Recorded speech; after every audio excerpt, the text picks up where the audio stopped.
go to Darusha Instagram, or except he has deleted the post, I will quote. Yes. December 2nd. He said even before he was called to the police station, that post has been there since December, if I'm correct. He posted that he did that because when his father died, that was what they did. So with his hand, he typed and posted.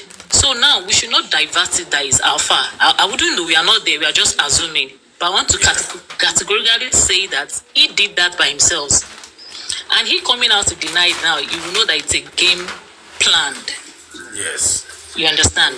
Now let's take it this route. If actually is the alpha, I'm very certain that Adura will not agree and accept that he embalmed Mohbad now. Do you know why? Because it's coming from an external body. It's because it's in between Darusha. That's why he can accept that, okay, let me accept that. But if it's an external body, he will flee up and say, no, I will not take this. So it's still within the house, the carcass, why they come to that conclusion. Let's take it to... Sorry, I'm not interjecting you. Do you know that was the main reason why the police said Wunmi should come today? Exactly. Because they asked, is she there? Is she present? And they said yes. That was why they invited her today too. Come today, yeah, exactly. So I would say it's Darusha. So for him now twisting and giving it to Adura, and Adura could gallantly accept and not say anything, then let him go and face the rot. It's 15 years, so let him go ahead. And I will direct it to Mamba Mohbad now. That in no more, because that woman, in fact, sometimes when I sit down and I begin to think about this case, I'm always dumbfounded with that woman. Because I can't imagine you now looking and saying, you know the game they are trying to play? Because Darusha is an extended family, so they are now trying to switch it on Adura, so that Baba could come and say, okay, because it's Adura, let it go. But Nisi, presently, what he gave Baba leti loba you, Baba will take bon kokomo. I swear. Baba, let everybody go to Baba will anything. What he gave logo to be you anybody, even Mama Mohbad gone to Bashara, they go still arrest him. She will still come and write a statement. Then she said, sorry. I think Baba is the only one listening to everybody online from that Baba legal team. It's like every other person in that team, they are not listening. It's only Baba. I swear. Because I'm sure that's the reason why the man said no. Even if na mama must go down. I swear. I'm telling you, I think the man is the only one listening. Every other person, they don't take any correction on board. To me, that's the way I just feel. I don't know. Maybe now, maybe they are now doing. But before, I don't think so. And I actually like that. I like that aspect from the man. Yeah, that's a good one for me. I'm telling you, it's a game they were trying to play there, and he didn't buy the game. Yes. No. He didn't buy the game. And that has been since inception. That has been the predicament of this justice. Because they were trying to lay up Baba. Yeah. So, Adibin Baba has joined them. No more case. Yes. You understand? Yes. But because Baba is standing alone. That is why every other person in the whole world have to stand behind Baba. So, those who are standing behind Wunmi, they are doing it just for their own pocket. I'm telling you. And the case of this salt, do you know how it begins? Do you know, even with this case of this salt, we can categorically say that Mohbad died on Monday. Do you know why I said that? What's the essence of the salt? What's the essence of the salt? Is to they say it's for to preserve the body not to smell. And the body cannot smell 20 hours, 22 hours, 23 hours. So I think it's after a whole day or so. What is the purpose of the salt? To keep the body fresh till when the father will arise.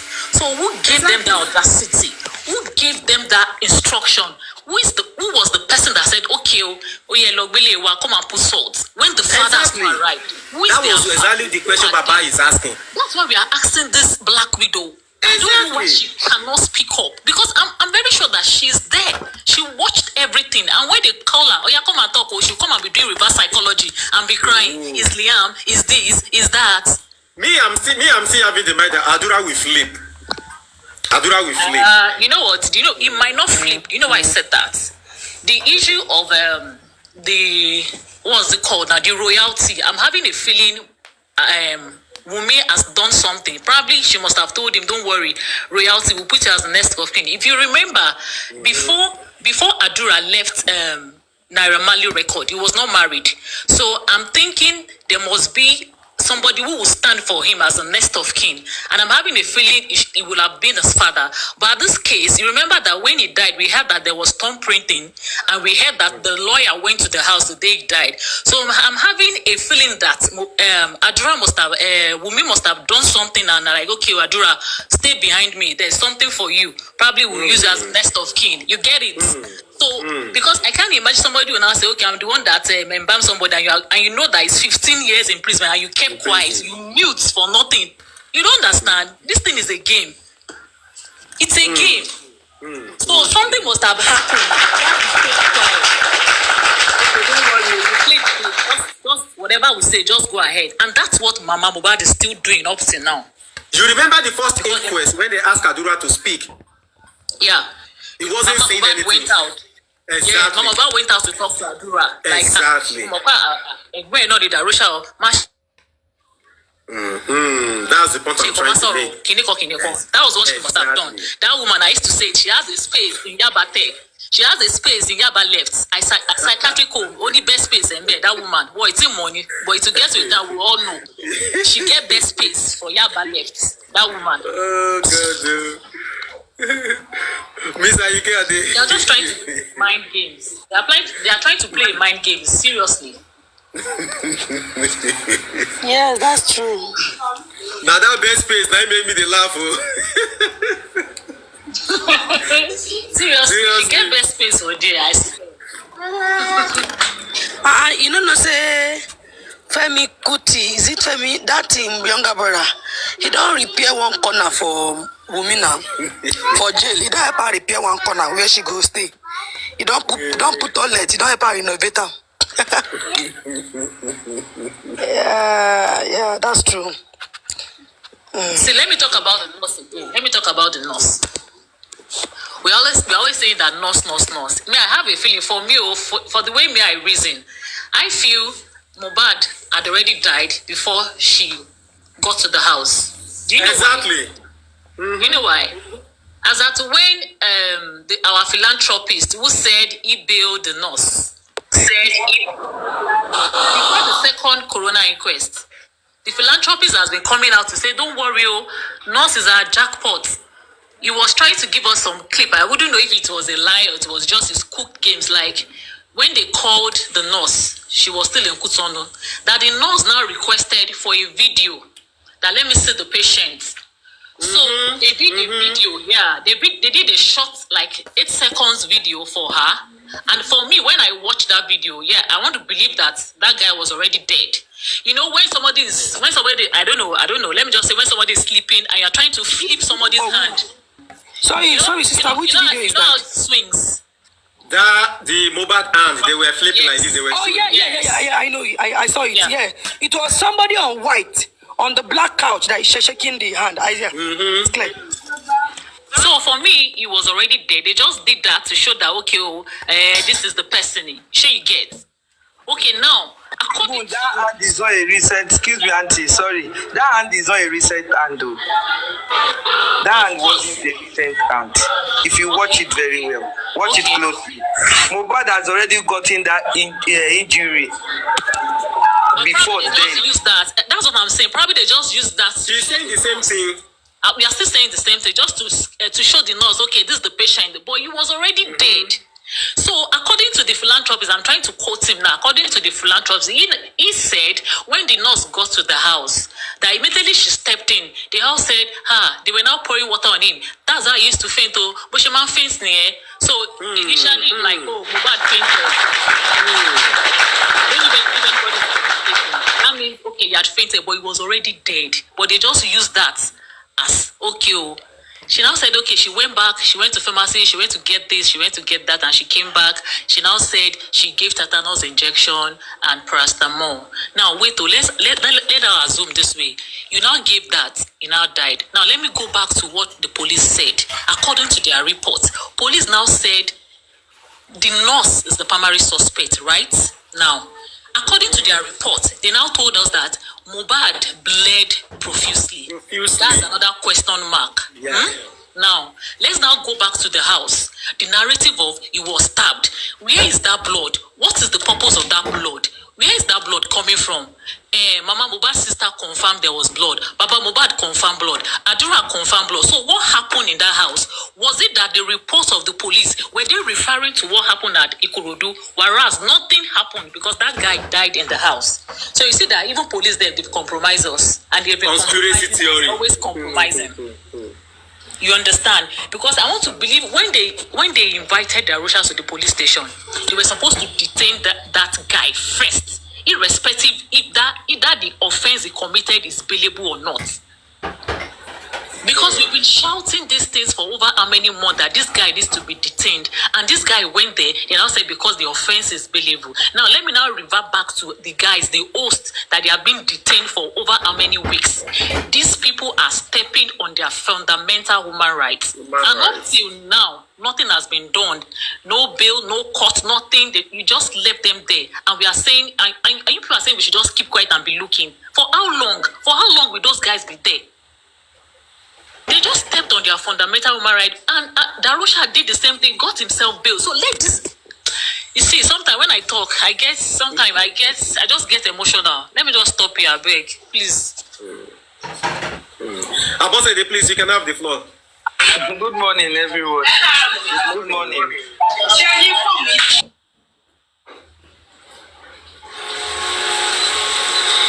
What happened? Your background? Okay. I'm sorry.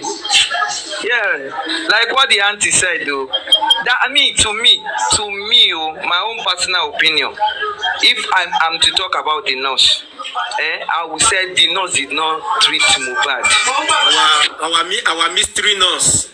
Yeah, the Mohbad did not treat that nurse. Mohbad, they only sent that hand to that nurse. Just to make him feel like, okay, this is just the hand you are treating. On getting to that hand, Mohbad, even the person, the lady said she gave an injection to wasn't Mohbad. On that Tuesday, that film that they were acting,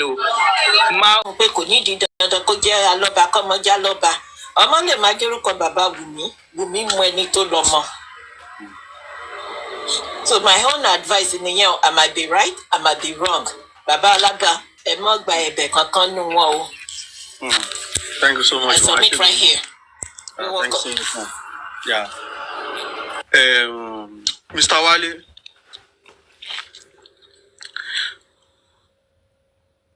Yeah, Mr. Wale. So yeah. Ben sir, so. Tí ọba náà bá fẹ́ borọ́ ló kù. Kò sí ọba accuse me pé mo ṣe nǹkan. Bring that baby and let us do DNA. Tó bá jẹ́ mi money. Come and take my specimen. I'm available. See that I didn't do. Kí ló fẹ́ bà mí lẹ́rù ẹ̀jọ̀ nítorí Ọlọ́run. Olóò jalè. Ṣebí wàá ó yá èmi mo dúró ẹ mọ̀ sáàtì gbogbo ara mi tẹ́ bá rí nǹkan yín bẹ́ẹ̀ wàhálà dé. It is when you do it now, you can sue anybody for defamation. Oh, ṣe yẹn, ó sue àwọn èèyàn. Kí ni evidence táwọn gan fẹ́ dà lé lórí pé nǹkan tó kẹ́ ni onítorí pọ́n ń dárúkọ ẹ̀. Èní kọ́lá ti ń dárúkọ èèyàn now. In America, I remember when Trump was their president, kí lórúkọ tán pè pig. Ṣé kò mọ̀ nìyẹn mélòó ló kó? In Nigeria, Ọbásanjọ́ was there abubububu. Buhari wà ńbẹ̀ kò sí ní táàpé tàtò díẹ̀ sẹ́yìn pé a sọ pé Buhari kọ́ ló wà lórí ìjọba kìíní kan orúkọ kan ló ń jẹ́. He didn't arrest anybody. But when the time come to prove pé he wasn't the Ali Sudan, he proved it to everybody and we saw him. If you are not the father, kò sí nǹkan tó ná yẹn. You just write to the police. I am interested in this case. Please, I want to do the DNA with this boy. Look, to hell to everybody. Now start arresting. Ṣe DNA. Wunmi náà come out láti sọ fún wa. Àwọn tó ń tẹ̀lé Wunmi. Àwọn tó ń tẹ̀lé Wunmi náà ò sòdodo fún Wunmi pé àwa ò bá ẹ̀dá mi ò sẹ́ni mi ṣe wà ẹ́. It's none of my business ẹni tó lọ́mọ ẹni tí ò lọ́mọ. My business is kí ló pa young boy yìí. Kí náà pa fún. He's a promising boy. Why tẹ́ fi pa kí ló pa? ṣé bá ṣe máa wò tí wọ́n máa pa àwọn ògo wa tán náà nìyẹn ẹni tó kọ̀wé kan gbà kan ó kọ́ the beautiful one is not yet born. If the beautiful one is born and killed at the tender age, how would the world be good? Àbí afẹ́ mọ beautiful one ni ṣe bó dìgbà tí beautiful one bá dé stage láti present àwọn pé this is the beautiful one. Why did they kill the beautiful one at a tender age? How do we know? Àwọn obìnrin wa for whatever obìnrin àkóso tó lè fìyẹn lẹ̀ sẹ́ni tó ń dùn mí ni pé àwọn tó lọ sápamọ́ sílùú òyìnbó tán kàn sọ gibberish lẹ́nu tán sọ rubbish. Most of them bẹ́ẹ̀ lómi ṣe dé ìlú òyìnbó ọmọ ọlọ́mọ ló gbé sá lọ. A lot of those ladies tó lọ sílùú òyìnbó cannot vouch pọ́kọ̀ àwọn ló lóyún. A lot of them are there, they are still doing the same thing. Yorùbá gan dẹ̀ ti mọ̀ pé gbogbo tó ṣẹlẹ̀ kì í ṣe kó ṣẹ̀ṣẹ̀ ń ṣẹlẹ̀ náà. Ṣebí Yorùbá sọ fún wa nínú òwe pé bí ìyá ọmọ bá wà láyé kò sí ẹ̀ṣẹ̀ tó bọ́ lọ́wọ́ ọmọ àlè. Bí ọmọ bá wà láyé kò tí sẹ́yàn tó bọ́ lọ́wọ́. Kò sẹ́ni tó tí ì bọ́ lọ́wọ́ ọmọ àlè. Ó dijọ́ tí ìyá ọmọ bá kú tán kí bàbá tó wá ní confidence pé yes èmi mo ní ọmọ yìí. Torí tí ìyá ẹ̀ bá wà láyé anybody can come and claim. Ó sì lè sọ fẹ́ nìyẹn pé wọ́n kọ́ lọ lọ́mọ. Even the same thing happened to Abiola. Abiola told the family pé tóun bá kú o àwọn ọmọ bá ẹ̀ mọ̀ ṣe DNA fún wọn gbogbo àwọn tó kọ ẹ̀ ṣe DNA fún wọn lẹ́yìn ìgbà yẹn lẹ́wọ́ àmọ́ pín ogún fún wọn. Ẹ jẹ́ ká bira wa náà tọ́mọ àlẹ́ inú ilé kan bá ń dàgbà tínú ilé yẹn bá sì ń tò ọmọ àlẹ́ inú ilé yẹn ò dàgbà ni sáwa ní kọ́ máa lè ó kílèmù nǹkan tó jẹ́ ti bàbá tó jẹ́ ti ọmọ inú ilé ni. Possible. Bí Mohbad bá kọ́ ló lọ́mọ ẹjọ́ ẹ̀ ló lówó ṣé Wùmí ṣe bí rápà ló pe rẹ̀ ṣé òun náà lè make ẹ̀ ni. Àgbà rápà. Ṣé kò lè make ẹ̀ ni. You say you are a rapper. Nigeria buy rubbish. International communities and they buy rubbish. Whatever you do as a rubbish, they buy it. So go out and be doing the rubbish, they will buy it. Ẹjọ́ ṣe bẹ́ẹ̀ yẹn ní Sasu. Bẹ́ẹ̀ni. And we're still buying it. We're still listening to it. And it's making his money. Why must you stand on somebody's money? Torí ìyẹn ni mo fẹ́ fi I want to sink with this money. Ṣé àyè sùn Adura? Ó ní pé gbóni òun ti ẹ̀ ó ní pé gbó ló máa ń rà. Kò sí ẹ̀gbọ́n nígbà táwa ń dàgbà wọn sọ fún wa pé anybody wọn ní ìwé kíkọ́ láìsí ọkọ́ àti àdá àbí bàtà mi àròkọ kàlà fi gbóni jáde. Ní level tẹ́yìn wà ní ìsìn a sọ pé education na scam. Àbí ṣé kò sí yàtọ̀ bẹ́ẹ̀? Yàtọ̀ wà sà. Ọ̀dẹ́mi tó bá kàwé ẹ̀ bàtà rẹ̀ àdún kókókó ní lọ nígbà táwa ń dàgbà nígbà tẹ́yìn dé ìsìn ní education na scam. Àbí? Bẹ́ẹ̀ni. Now kó tí a ní kó kọ́rọ́ dáradára people will still buy it now. Bọ́ọ̀ kan wà ń pè yọ̀ǹgùdù kí ló kọ́? Bẹ́ẹ̀ni. Àbí? Ẹ̀dọ̀ kí ni pẹ́lá ń ṣe? Kí ni pẹ́lá ń ṣe? What is Pella doing? Dáradára. And people are buying. Abakadabra ló ń ṣe. And people are buying it and he made his money. If we make come out and start doing abracadabra and he will make his money. Yeah. So why holding on to people's money as if your life depends in another person's life? You went to Malian house. Boy, Ọlọ́run fún ní fíṣọ̀ tó pọ̀. And he was using that fissure to release the word, just like Bob Marley saying release it. Those are where you can deceive some people sometime. You can't deceive all the people at all time. This boy was telling us, being in law now. Only Marita be like Jesus. I want your man be Jesus. These things show to the world. Mohbad knew. Even when Mohbad wanted to travel, they were they were giving us everything. The societies are dumb. They came with America over to Canada and Canada fears Anika lost DNA and spending lopa, but Toyani was a team where lopa. Who killed this boy is a question. Uncle Santa February low when what you Latin and you are well now. Come and tell us, how did this boy die? But I couldn't show Adele and Ija Kekerekan. If that thing that boy, you bring over, but bóyá ó ti tó bá sọ fún wa pé àyìnbá tẹ délé ẹ̀ ń jà ó ti high bó ṣe gbé nǹkan tó fẹ́ làmọ́ ẹ̀ báyìí tó ní kó dọ́gẹ̀ tí wọn náà ju tiẹ̀ fún ó bá mi sékínlẹ̀ that's what people will accept pé domestic violence ló pa. And we will keep quiet. Nobody will ask you to go and do DNA. It was because when the narrative is becoming too different and plenty, the issue of DNA come. Abi? And káwọn èèyàn tó lè sọ pé ṣé mọ̀ pé yanni tí ẹ̀ṣẹ̀ ò kì í dédé ṣẹ́ lásán tí ò bá nídìí. Some people must have known the beginning of the issue. Wọ́n fi ju issue DNA sórí atẹ́gùn pé ẹni kò lọ sí DNA.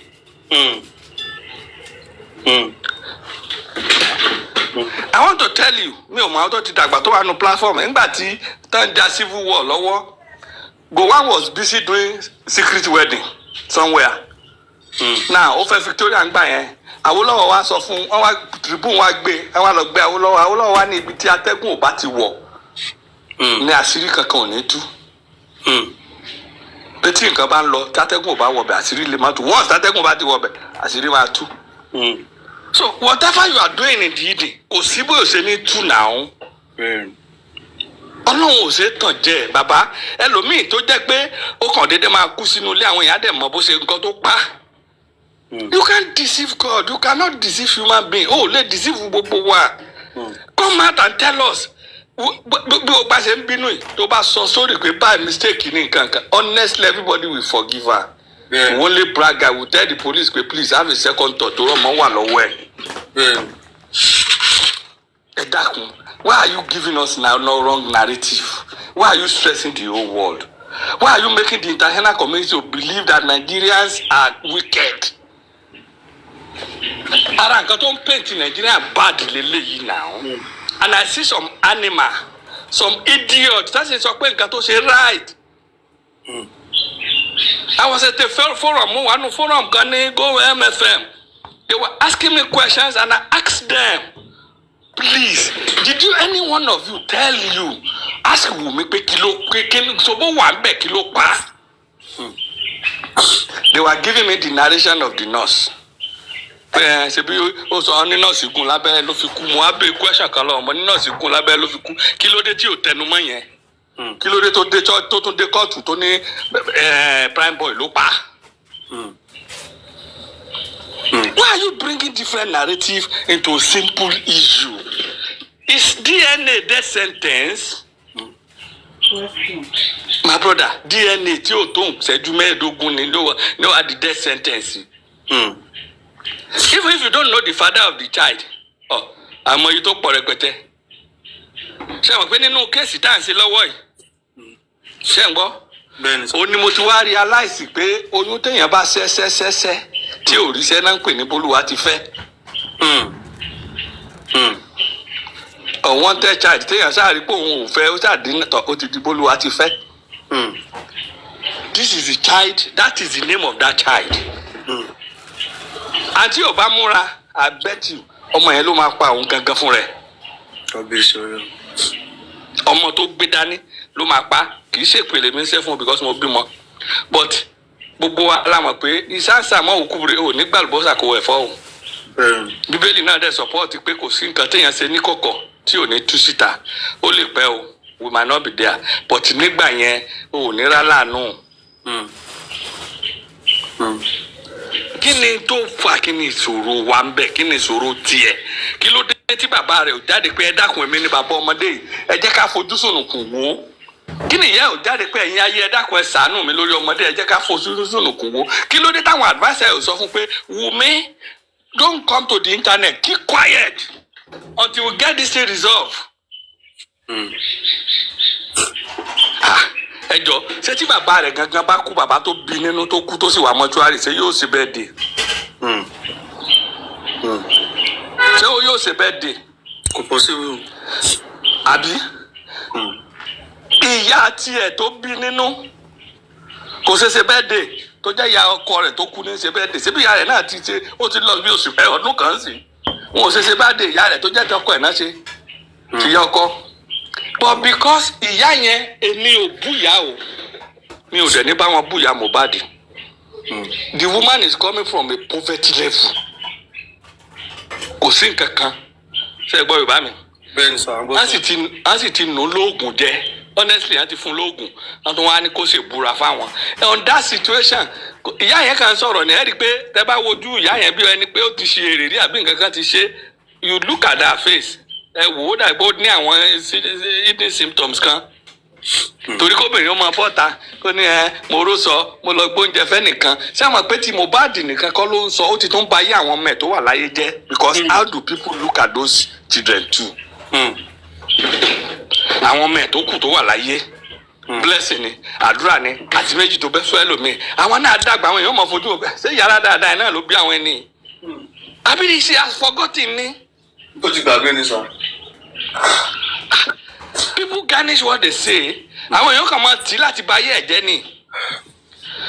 Ẹ jẹ́ ká sọ fún o tó bá rò pé òun ṣáìdì Wùmí láti jẹ́ kí Wùmí kó ogun kínní àbí àdúrà ṣáìdì Wùmí. Honestly mo lè bẹ́ anybody bet here that woman will be killed in a haste. Torí tó bá padà ẹ tí àlọ́ bá lọ tán àbọ̀ wá padà. Àdúrà níbi kankan tó ń lọ. Àdúrà ti gbàgbé pé bọ́ọ̀ yìí ló mú un sọ́dọ̀ ńgbà tó ń jalè tá ń lé kiri. Àdúrà ti gbàgbé irú àwọn tọ́lá ní rádaràda tí ò ní mission tí ò ní ìran tí ò lọ́mú tí ò nílé ayé will be directing them what to do. Ìyábọ̀ Òjó ní ìsìngbà tó rí pé tóun bá jáde àṣírí ọ̀pọ̀lọpọ̀ àṣírí nǹkan òun tóun ṣe máa tú ó kú ó bọ́ underground.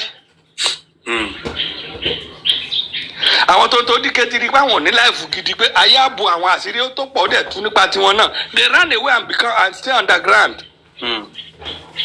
Àwa lọ ń lo àwọn tí ò ní làákà ìdáyé wọn ti rún kan tó ń rún ayé ọmọ ọlọ́mọ. Wunmi is growing up ọmọ 24 years ni kò sẹ́ni tí ò ṣépè fún come out tell us. Gbogbo wa lè protest pé police you can't detain her it wasn't intentional. It wasn't intentional my brother ó máa ń ṣẹlẹ̀ tó bá gbẹ́ ẹni tó ti ní girlfriend tó ti níyàwó rí tó wá rí pé ìgbà míì tẹ́ bá ní gbólóhùn àṣọ ní màmú kan gbá ẹ tó in the course of defending it àbí kì í ṣẹlẹ̀ ni. Why are they deceiving the whole world? Kọ́ jáde ó fi Ọlọ́run ọba tó láyé tó ní àwọn náà bẹ̀ wọ́n ká sòótọ́ ká má ṣe wàhálà jìnnà ọ̀pọ̀lọpọ̀ ń donate ojoojúmọ́ làwọn kan fi ń sunkún. Ọlọ́run ní ohun ènìyàn lóhun Ọlọ́run. Tí èpè bá pọ̀ náà bó ló ń lọ tí èpè bá pọ̀ náà bó ni làámù náà ń lọ. Tó bá wò pé àlè dá mọ̀mọ́ wọn gbé sá lọ Nàìjíríà wọn lọ gbé sá abroad tó bá tún padà dé àdàmọ́ kódà kó dórúkọ míì wọn á dàmọ́ àbó ti gbàgbé ni kó lọ wò tán Jésù náà. When he was living from one place to another people identified him now. Yes. Kò sẹ́ni tí ò ṣe identify in as much as they can identify Moses. Kò sí nǹkan tó bò lójú Ọlọ́run. Let her come out. Let the adviser shift. Ẹ jẹ́ káwọn adviser mo rọ̀ wọ́n ní ká lọ ṣe meeting ká pè pé Wunmi this case on the ground is a simple case. Don't let us rope everybody. Don't let us rope police. Don't let us destroy Nigeria. We shouldn't set Nigeria ablaze because of this issue. Àwọn ènìyàn ń sunkún àwọn abiwa máa ń sunkún. Èpèlé ní lọ́la tábà ní kò ní ìjà tó bá jà nǹkan bolo fẹ́ fara sí. Àwọn tí wọn ò ṣe pè fún. Èmi kàn bá Arífà dúpẹ́ lọ́wọ́ kan nítorí pé ó lọ́kì sẹ́rí ibi tó wà yẹn lójú tèmi wà protective custody ni. Tí wọn ò bá mú sẹ́wọ̀n má lè pa. Bẹ́ẹ̀ni. Ibi tó ta lọ mú wọn lè ní kankan kan pa. Wá dẹ̀ wọ́sọ wá náà ọlọ́pàá ni àbí kankan wọ́sọ sójà kan lọ pa. So to me èmi bá dúpẹ́ pé ó wà protective custody o. Torí àwọn tẹ́ ń bá fà gẹ́gẹ́ bí ọ̀rọ̀ Bíbélì ó ní ogun tá ń jà kìí ṣe ogun tí àfojúrí o. Àwọn people yìí ti rìn jìnnà so many things. Why must you continue to pick people around? Oh, need to pick ara wa now. Everybody is expressing their feeling. It is you people ẹ wá jáde sí òtàláwà ní bó ṣe rí kọ́ lélẹ̀ yìí gbogbo ẹnu tó bá ti bórìṣà tó ti fi bórìṣà á fi lọlẹ̀ nígbà ẹ mọ́ bínú kábíyèsí látijọ́ yẹn kábíyèsí déyàn pàtàkì Nàìjíríà. Bẹ́ẹ̀ni. Àbí bẹ́ẹ̀ kọ́ ni. Bàbá wa tiẹ̀ ni wọ́n á dẹ̀ bá wọn jà. A lè bàjà náà téèyàn kan máa bú orí adé ni. bẹ́ẹ̀ni. ṣùgbọ́n kórí adé ó líìdì wa lọ́nà tó dáa làwa náà fẹ́. bẹ́ẹ̀ni. ṣé bọ́mọdé yìí náà tó bá jẹ́ tiwọn ni òun náà ṣàkùkù jọba tí nǹkan bá wá dàrú sáwà ní bí bàbá rẹ̀ ṣe dàrú nínú. ìtòlẹ̀ kí n kú. bẹ́ẹ̀ ni mò ń sọ bàbá mi ṣé o Nàìjíríà la wà Yorùbá ni wá ẹ má jẹ́ káwọn kéèyàn kíran míì wọn wò wá pé àwọn Yorùbá ń dà lóru. simple thing káwọn èèyàn ẹ pé jókòó pé come Wunmi tell us the real thing tó ṣẹlẹ̀ lókè báwo ló ṣe ṣẹlẹ̀. ẹ̀dẹ̀ gbọ́ tó ṣé bó ṣe ṣẹlẹ̀ nìyẹn kò sí wàhálà àlè lọ bẹ bàbá lọ́ba àdẹ̀ ní bẹ́ẹ̀ a máa bàjá tó di ẹ̀ǹdì ni bọ́ ẹ wá lọ bá lọ́ọ̀yà àwọn alọ́ba. Go and meet the lawyers. This is what happens, sir. We want to settle this case out of court. Báwo lẹ ṣe fẹ́ bá wa ṣe? The lawyer will advise you. And this will go off unnoticed. Mo jáde kan tó bá níbi tẹ́ ti ń jà, ó fẹ́ gba ẹni kan, mo kàn tí ni mi mọ̀ pé ó máa ṣubú, ó ṣe ṣubú náà ló ti kú. Simple as ABC. Àbí bẹ́ẹ̀ kọ́ ni ọ̀yin kìíní mistake ni. bẹ́ẹ̀ni sà. Àbí tó bá jọ ló kú sínú lady sin sáà ní di Mohbad di mẹ́wọ̀n ni pé kí ló dé tó pàyàwó ẹ̀. báyìí ẹ̀ ti máa lọ sẹ́wọ̀n gbé àbí wọ́n ti dájọ́ kú fún un. Àbí so why are we taking things in àwọn èèyàn kan gbé gba different dimension wo ni ó ti sọ pé kinní kan prime boy wo lógun lọ́bẹ̀ ṣé prime boy mọ́bẹ̀ ok ibi tí ọ̀rọ̀ wọn ti bàjẹ́ ni ìwọ tó mọ̀ pé prime boy ló gún ọkọ ẹ̀ lọ́bẹ̀ prime boy sì pé pòun fẹ́ wá gbé báàgì oníkómọ̀ ti wá ilé hot lọ́wọ́ ó ṣe sọ pé kó máa bọ̀ nílé kó délé dá kó bẹ̀rẹ̀ sí yájẹ́ pé ó pa ọkọ mi. Àbí wọ́n tó ń tẹ̀sí sí yàn pé kó má ti wá ilé hot lọ́wọ́. Ṣé wò ó ti mọ̀ pé nǹkan kan ṣẹlẹ̀? Èmi mọ̀ pé Wunmi ti ṣe mistake lókè fún Mohbad. And in the process of doing that mistake, bóyá àdúrà kan gòkè ó bá wọn ní situation yẹn ó bá Wunmi bẹ́ẹ̀. Kò sọ́nà tó lè gbà mọ́. Wunmi kan bẹ̀rẹ̀ sí bẹ̀bẹ̀ ni. Ṣé ẹ understand? Bí Wunmi ṣe bẹ̀rẹ̀ sí bó ṣe ń bẹ my imagination nìyẹn. Tó ń bẹ pé má wọrí gbogbo tẹ bá fẹ́ gbogbo nǹkan ẹ̀gbọ́n yẹn máa kó kó tó bá wù yín máa dúró tì yín kó wá ní òkè tẹ́ ń pé bọ̀dá dàrúsà wá kí dàrúsà náà gòkè kan ní ọmọ bá la fẹ́ ṣe kínní ẹ máa cover me up náà ni ẹ máa cover me up ni káwọn náà agree wa ẹ jẹ́ ká búra ká lè jọ búra káwọn àmọ́ bọ́ ṣe máa incorporate màmá wọn ìyẹn ló fà á bóò ní ìyá abiyamọ yóò ṣe wà nílé tí wọ́n sọ pé òun gbàdúrà lọ́wọ́ spirit èèyàn kọjá lẹ́gbẹ̀ẹ́ gbálámọ́ Nàìjíríà tí spirit èèyàn bá kọjá ọmọ bá kọjá lẹ́gbẹ̀ẹ́ òbí ó ti kú o. Nílẹ̀ Yorùbá tí a bá rí spirit ọmọ ẹ̀ ó wà nínú ìṣòro ni àbí kó ti kú. Ó wá lò pé ṣé kò sí nǹkan kan tó sọkọ ẹ ṣe ẹ̀sùn lẹ́gbẹ̀ẹ́ ara yín. Ẹ dákun só jọra wọn ni. Bẹ́ẹ̀ dẹ̀ sì lẹ gbọ́ tó lóun gbọ́ pé àní rí kú ọmọ o àní rí kú ọkọ. Kí ló pè kí ló kan kú ọkọ nú ilé ẹ dákun lẹ́nu pé kí n béèrè ọkọ ẹ kí la bá débi àdérí kú ọkọ.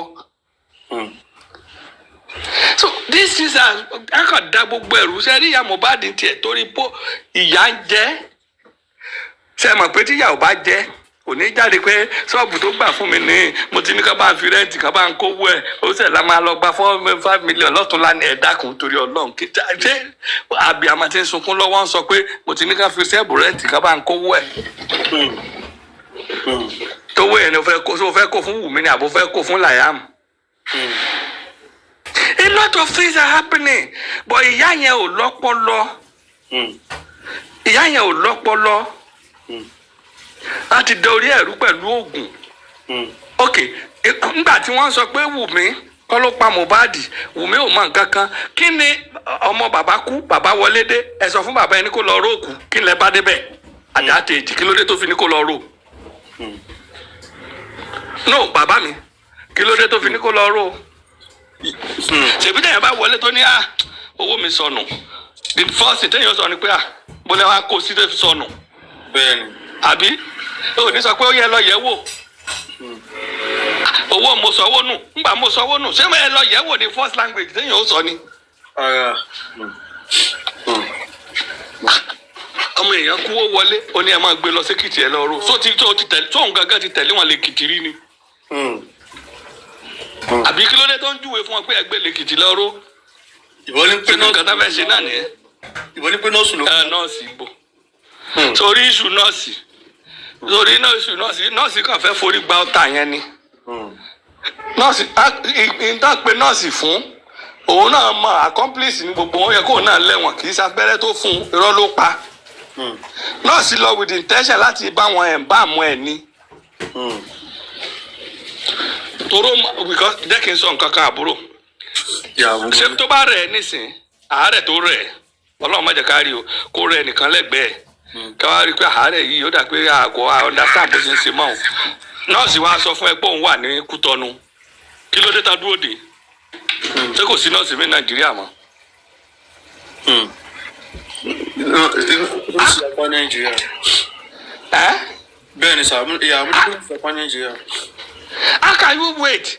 The nurse tí ì ṣe nọ́ọ̀sì tiẹ̀ nọ́ọ̀sì wo ló wá máa ń treat ẹ̀ létẹ́lẹ̀ ẹ̀ ṣe pé yẹn torí òní kì í lọ sí hospital ẹ̀ máa ń pe nọ́ọ̀sì wa lẹ́ẹ̀ ṣe pé tó máa ń wá treat ẹ̀ létẹ́lẹ̀. ó ṣe pé àǹtí ẹ̀ tó máa ń sẹ́ndì ògùn sí ẹ látàbúrọ̀dù. àríwọ́n. Why waiting for the nurse that is not in Nigeria ní Kútọ́nù tó lọ́la ló máa dé tẹ̀ ní tó bá ti dé kó máa bọ̀ tẹ̀ tó wá ń pè tó ti dé. They want to have an agreement and arrangement with the nurse ni. And up to today láyìn èmi àti few people mi lérò pé anybody tó mọ ojú nọ́ọ̀sì yẹn wà. Why do they hide the nurse? Why will it be only one person èèyàn kan ṣoṣo kan ló ń dé látàbúrọ̀dù òun wá bẹ́ẹ̀lì nọ́ọ̀sì yẹn lẹ́ǹkì òun nìkan ẹnìkan ṣoṣo ló wá bẹ́ẹ̀lì nọ́ọ̀sì nígbà tá à ń dáwó fáwọn prime boy àdáwó fún spending kí ló jẹ́ àjẹ́ ká dáwó fún nọ́ọ̀sì náà tó jẹ́ èèyàn kan dé látàbúrọ̀dù ó dẹ̀ wá bẹ́ẹ̀lì nọ́ọ̀sì sáré ya nọ́ọ̀sì kó pariwo ń tàmọ́ kó bọ́ tàmọ́ ṣe rí iṣu àwọn arífá tó mí àwọn arífá ló kù díẹ̀ káàtó fún a ní a lè jà má lè sá bàbá ọ̀lẹ ni téèyàn bá ja ilé wàá sá láti jà míì nígbà tí àwọn arífá ń fa wàhálà yẹn lójú ogun èèyàn máa wẹ̀yìn wo gbogbo ọmọ téèyàn kó lọ sógun kọ́ ló fẹ́ràn èèyàn. Well, if you are fighting a war tó ti jẹ́ pé wọ́n nìkan kọ́ ló fèsì ogun àwọn tó ń tẹ̀lé jagun yẹn rántí pé omi máa ń tẹ̀yìn wọ̀gbìn lẹ́nu àwọn tẹ́jọ́ ń jagun náà ní òkú bọ̀ òun ò sè yẹn ṣe bá rí.